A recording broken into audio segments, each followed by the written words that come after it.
This video is not sponsored by Valve. I sure wish they do though. Hello there to all my subscribers and new watchers. I'm back again with another video. You might notice that I revamped and updated my channel art and banner with a fresh look. Today, this video is not really a gaming video per se, though I guess technically it can be considered one. Today, I'm going to talk about the Steam Deck. If you're an avid gamer or a PC gamer, no doubt you have heard about Steam. Steam is a digital gaming platform created by the Valve Corporation to serve as a distributor of PC games. The Steam client actually allows users to install PC games online directly to the cloud drives after purchase, with the app being freely available on both Windows and Mac, though you do need to sign up for a free Steam account first before being able to use it. So first, what is a Steam Deck?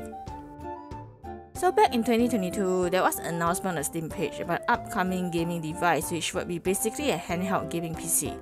This device is developed by the Valve Corporation and was ultimately released in February 2022, coming in three sizes: 64GB, 256GB, and the largest capacity, 512GB.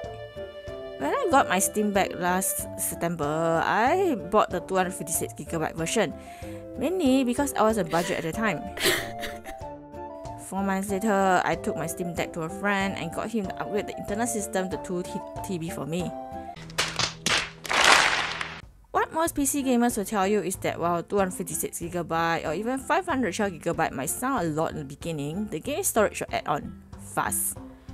While Steam Deck actually allows you to add on an external micro SD card to add on space, it still wouldn't be enough, as I know from personal experience. I was strictly a console-only gamer for years. I ultimately caved in and got a gaming laptop sometime in late 2021, mainly because many of the Steam games that I really wanted to play are not compatible with my MacBook. Then, barely a year later, I got a Steam Deck.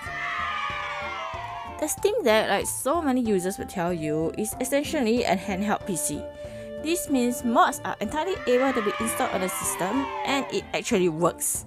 Some mod installations in certain games, however, requires a certain workaround, as the Steam Deck runs on a Linux system and not Windows. While it is entirely possible to dual boot a Steam Deck to make life easier for you when modding or when you want to play Diablo on a Steam Deck, dual booting your Steam Deck is not something that I would personally recommend. I have friends with Steam Deck started giving them problems not long after dual booting their consoles. That Valve does roll out constant updates for Steam Deck systems, so there is always a chance, no matter how small, that dual booting your Steam Deck might ultimately break the system or even cause problems down the road. Not all Steam games are, however, playable on the deck. If you're a new deck owner and you see the not verified sign on the game page, don't panic. Like I said earlier, it doesn't mean the game is not playable.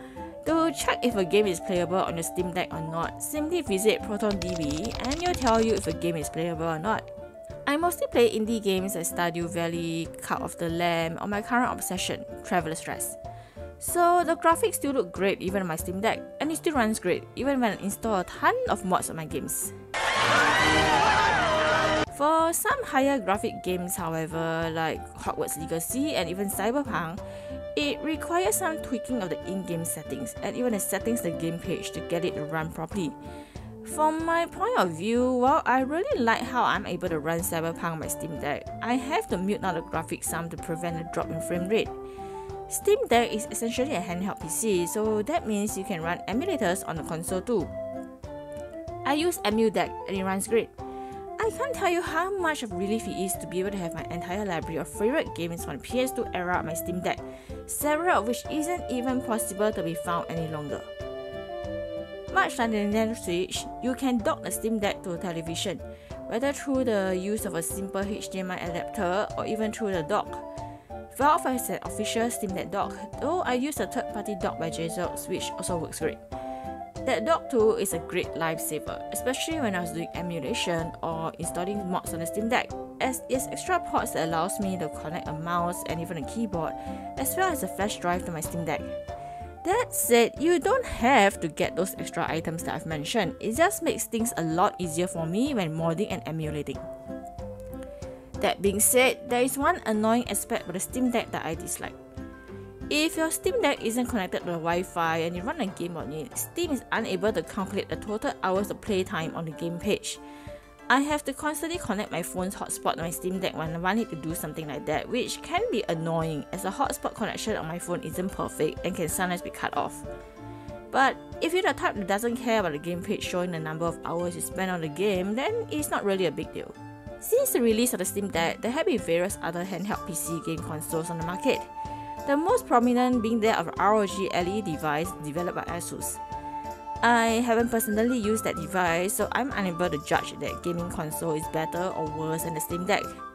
The ROG, however, runs on the Windows system instead of Linux that the Steam Deck uses.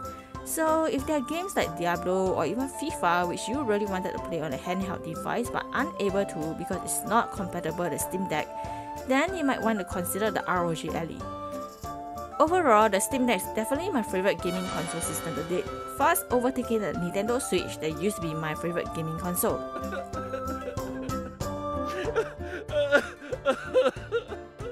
If you like this video, do like and subscribe to my channel. And I also appreciate it if you can support me via my Buy Me a Coffee page. The link is in the description below. See you in the next video.